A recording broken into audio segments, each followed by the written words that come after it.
ถ้าชีวิตคริสเตียนอำเนืองเข้าใจสะพระคุณเมื่อมาพระคุณเมื่อมาก็จะเรอยออันเมื่อชีวิตคริสเตียนคนนี้จะเรอยอดอันเมื่อถ้าอำเนืองสะพระคุณเมื่อมาชีวิตจะเรอ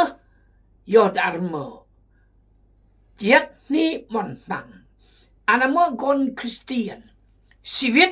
เหมือนมังเรอยออันเมื่อก้าวหน้าตามที่พระเจ้าต้องการสมกับเราได้มือก้อนได้พระเจ้าได้มือก้อนได้พระเจ้าองค์ปรวางสร้างประเทศนิรันดร์การสูงสุดยิ่งใหญ่แต่บ่ไปบ่มาใส่และชีวิตยอกายอันเมื่อเพราะอีเนืองสำนึกและก็เนืองเข้าใจสรรพคุณเมื่อสิกีจิชี้แจงอันพี่น้องเดความหมายพระคุณเมื่อถ้าพี่น้องพลาดยังตั้งใจยังจนสุดและไม่รอบบารอบพี่น้องจะเข้าใจเพราะพระคำมุติพระเจ้าความหมายพระเจ้าก็ยิ่งใหญ่ลำโมเสสครอได้แย่งมัดเบือนถ้ามนุษย์กุญมัดโอละหานนี่คือพระเจ้าที่ฮอดทื่อเกอเปะมาเพียงแต่เสื้อเพราะเราง่ายเราเบื่อนมาเมื่อห้ามจะเสื้อหรือจะเลียนมาเมื่อห้ามผิดกฎหมายผิดภักลับผิดเหมาะแต่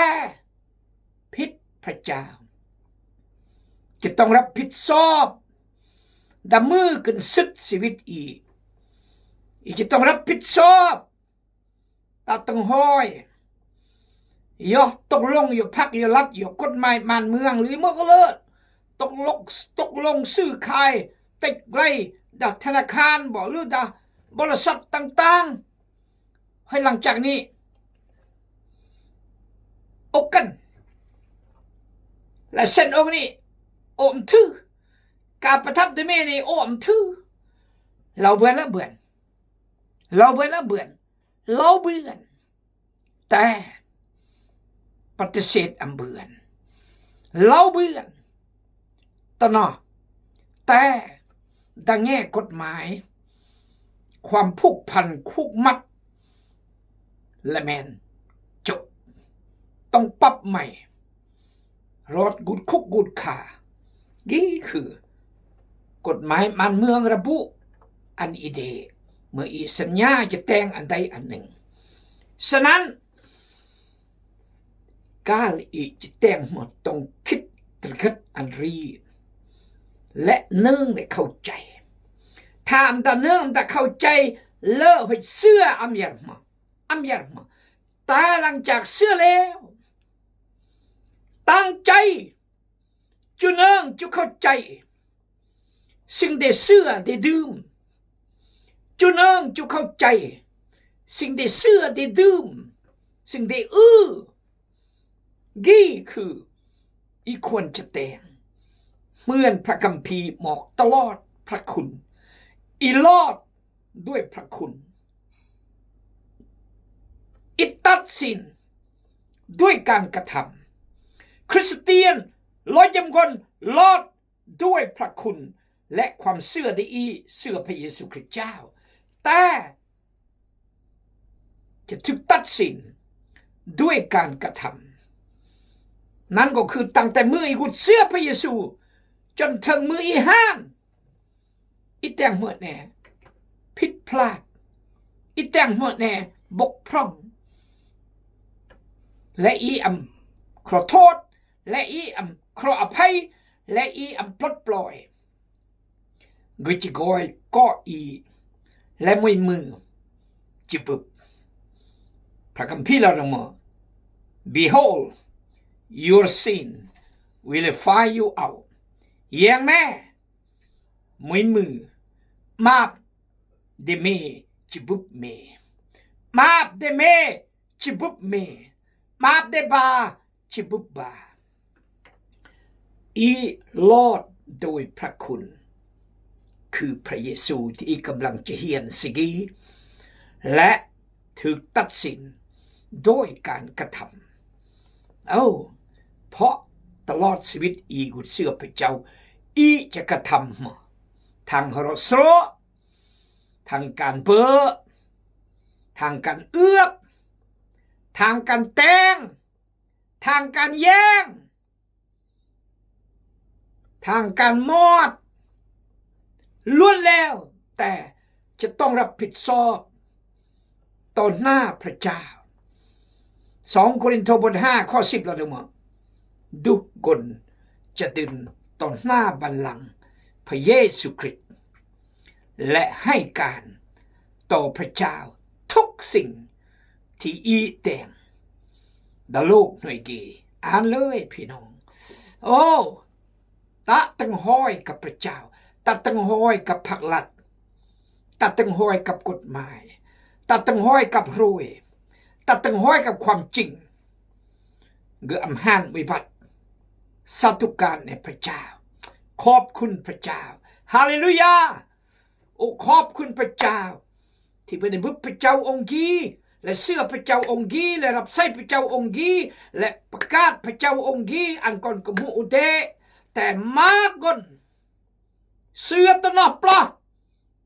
เสื้อเปลือกนอกแกนแท้อำเนิงเข้าใจชีวิตอาการเปลี่ยนแปลงชีวิตเบื่อพรและเมื่อพรอันเรียงเดยัดวันเพียงแต่บิแต่งโรยบิตุกตีบิเอ้ยหม้อโรยบิเลี้ยงโรยนำนี้แต่ซึ่งบังเมื่อเปลี่ยนแปลงชีวิตเปลี่ยนแปลงบางคนเศรษฐกิจย่ำแย่ซ้ำกระเตื้องเขื่อนเพราะเข้าใจพระเจ้าที่อีเสื่อเข้าใจพระเจ้าที่อีดื่มเข้าใจพระเจ้าที่อีนมัสการเข้าใจพระเจ้าที่รักเจ้าของก็มาเจ้าของเข้าใจเสื่อตนปลาเล่าคีปนามคริสเตียนเล่าความจริงพระเยซูเราดังว่ารถมือกันนี้จะมากกว่าไรพระองค์เจ้าข้าพระองค์เจ้าข้าแต่งอัศจรรย์เราจะรวยประตูนำคนเสือพระเจ้าพระเยซูเราดังว่าขอโทษดูอันยาอันหนึ่งมีอันเมื่อคนคริสเตียนพระเจ้าเนื่องแต่เราแสดงพระเจ้าเดี๋ยวเชื่อพระเยซูเดี๋ยวนมัสการเดี๋ยวอ่านพระคัมภีร์แต่พระเจ้าเนื่องพี่น้องเลยเหมือนเราสตอรี่ผู้นำบ้านคนตะโบดยศจรสิทธิ์ญาพิบาลอาจารย์ถึงเวลาแล้วเมจะล่าเรียนจากโบสถ์พอมีเหตุขี้เรื่องโพสและพระเจ้าเล่าสารเมดูยอดมือบังซะแล้วโอเคเจ้าที่ท่านมั่นพระเจ้าสัพพเจ้าที่เราเมื่อกับเราโซเดสบาคือกับกายอาทิตย์หน้าบุบยอได้จะตอบสบายอาทิตย์หน้าบุบยอสนายมายอาจารย์อย่าเมื่ออาจารย์มีอธิษฐานต่อพระเจ้าเราทำไมยังมีพระเจ้าเราสะขอโทษเนื่องสบายเบิ่นได้เนื่องสบายเมื่อและสบายก็เบิ่นได้อธิษฐานต่อพระเจ้าสะกิแต่งกุ้ยมาพิษมากี่แหละ อีอ้างเสด็จเนื่องพระเจ้าแต่พระเจ้าเนื่องอีกพี่น้องเอ๋ยที่แท้ก็เนื่องโลจุมคนแต่ก็อำเนื่องในฐานะสาเกอในโมโมขอพระเจ้าเมตตาอีอันพระเจ้าเนื่องอีมือกินชีวิตอีอันทึกปฏิเสธอันเหมือนโจรอับราฮัมกันนี่สิกีเมจิยัตโอดาบรมสุขเสริมสิกีเมจัดบรมโอดาบรมสุขเสริม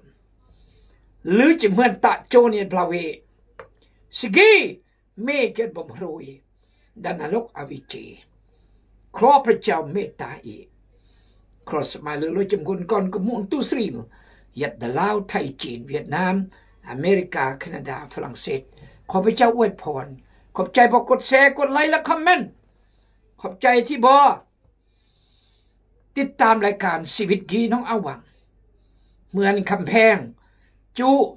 อย่าได้กุ้งลัก32อุดมไซ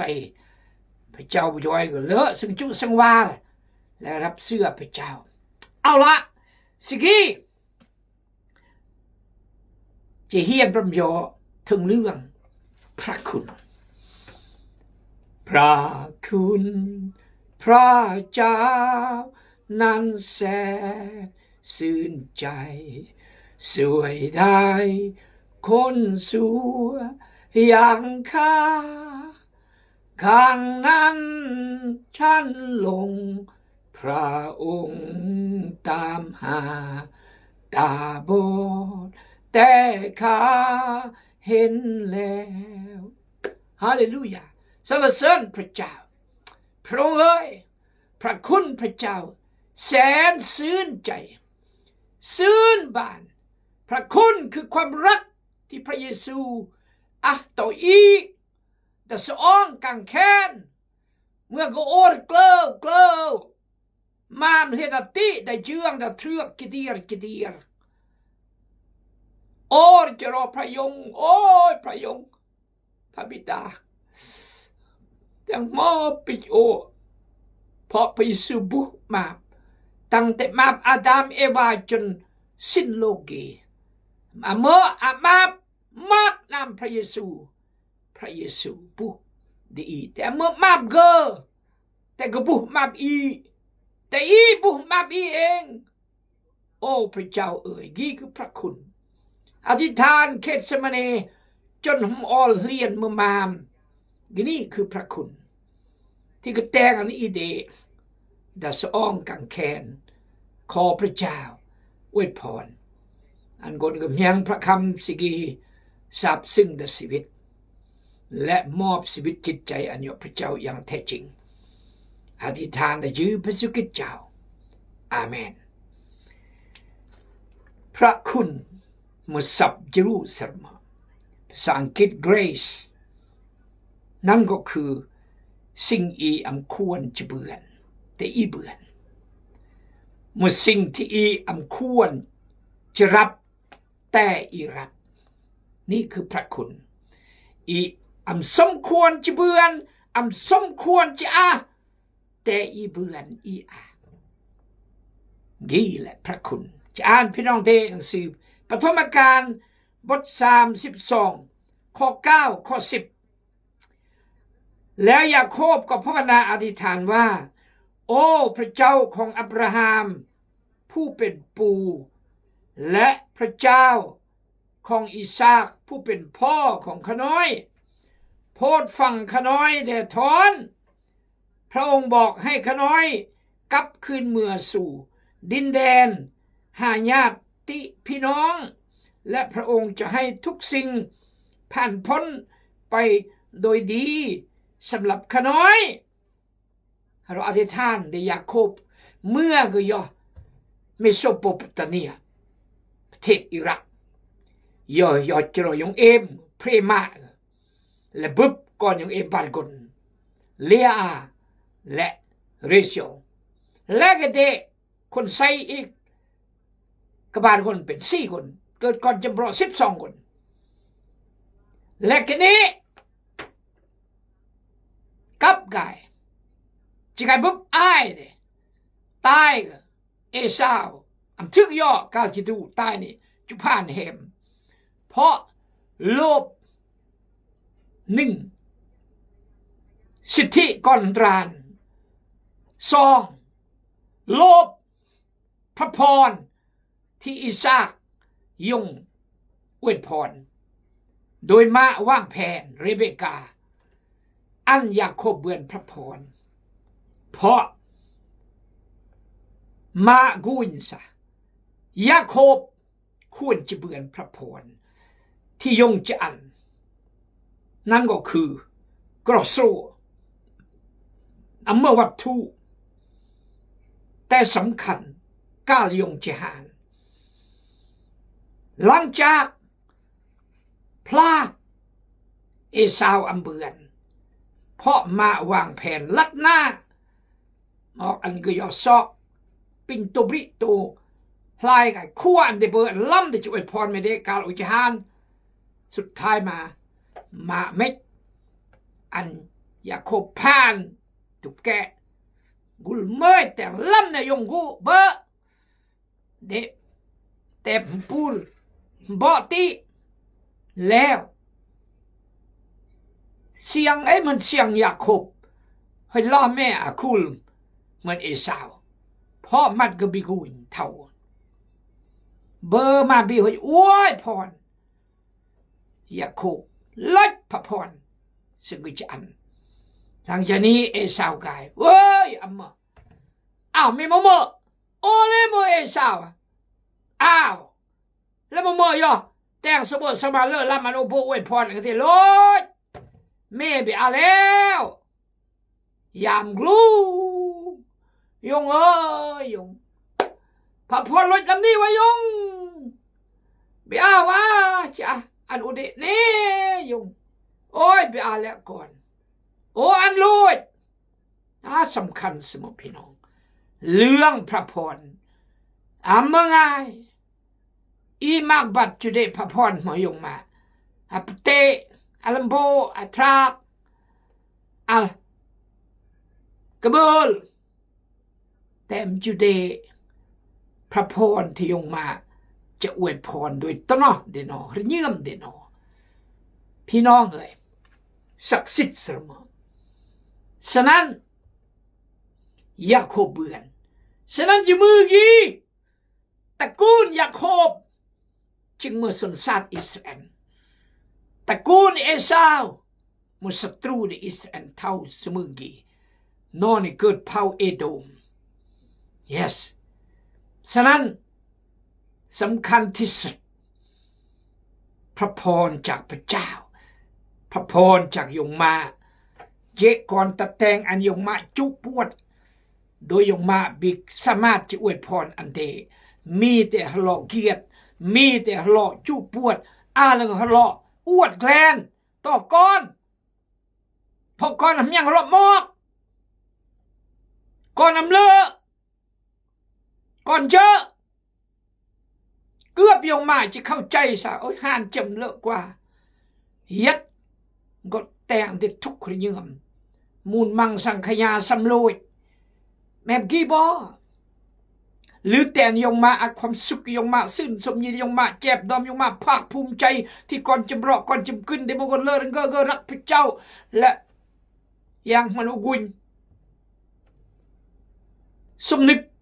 โจเจอิบเอสยาบ่พวกทีมนอเก็บกระบุลยอแจกรังโก้แจกมีมาม่าอื่นๆอันพี่น้องดำเมืองสัมทองเดคริสเตียนโอ้กุยแล้วประทับใจอย่าซืบบุญท่านเลิศยำนำยงมาโจเจเลิศยำนำเฮเมนฮาเลลูยาขอพระเจ้าอวยพรนี่แหละยาโคบ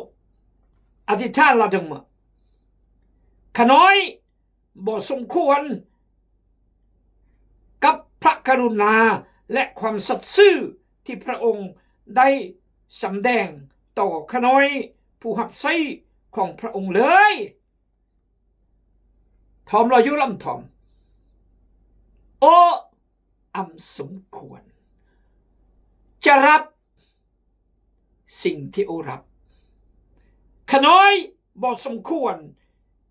กับพระกรุณาและความสัตย์ซื่อที่พระองค์ได้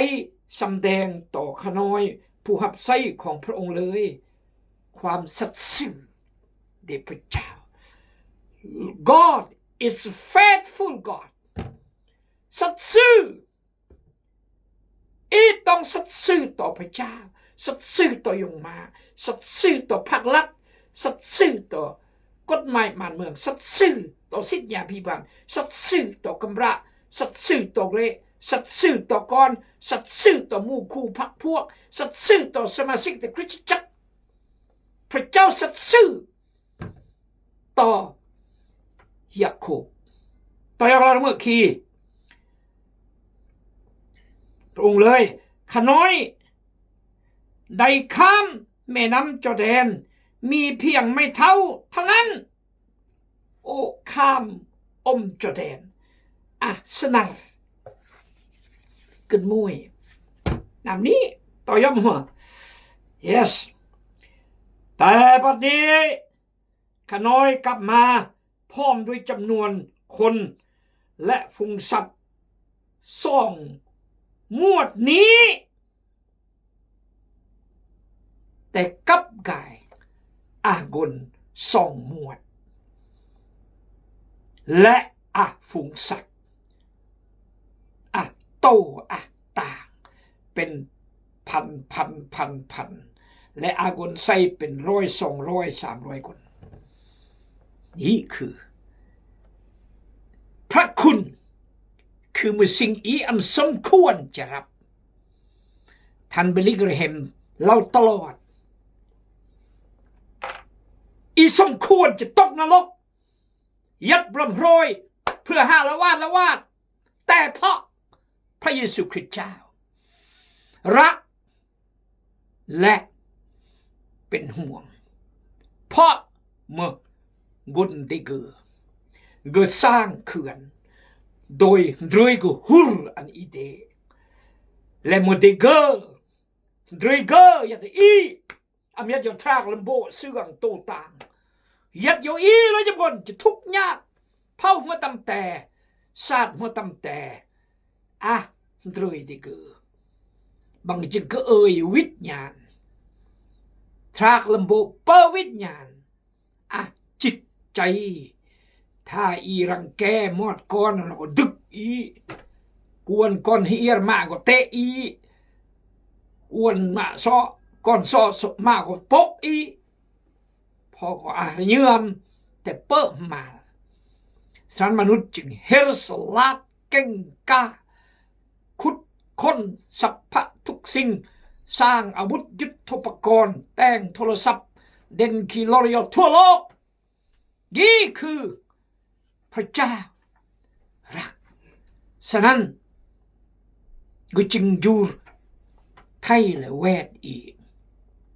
พอมุได้เกิดเหมือนก้อนมุได้ยงได้มามุได้เปรียงปฏิเสธเบือนพระเจ้ามันยอมปฏิเสธเบือนมุได้เกิดแต่มารซาตานก็มุได้เกิดมันยอมแต่ว่ากบฏทรยศและมุศัตรูเด็พระเจ้าแยกมนุษย์อันแต่งสู้บรมเกอและอันยอนนรกบรมเกอก็นี่ไทยเนื่องกินเลอะและจอยมนุษย์อันยติรวยเลี่ยนจากติรวยติมาพระเจ้าเลอะหัดเยี่ยมเอเมนบนก็เมื่อไงเสื้อไปสู้สิกีเทวดาเป็นพันตรุงแก่ต้อนรับเอเมนเหมือนคำแพงกี่กำราบางคนก่อน4 คนตรุงแก่น้ำเมื่อแก่พี่น้องขอพระเจ้าอวยพรบุบยอมเมน้ำมือต่อยอถ้าพี่น้องพลาดเสียใจสิรสิบหมายอาเมน